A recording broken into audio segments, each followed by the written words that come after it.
देवघर जाइबा जलवा ढरबा दुखवा दूर होई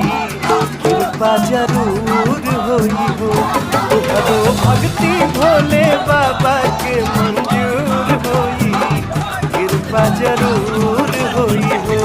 देवघर जाइबा जलवा ढरबा दुखवा दूर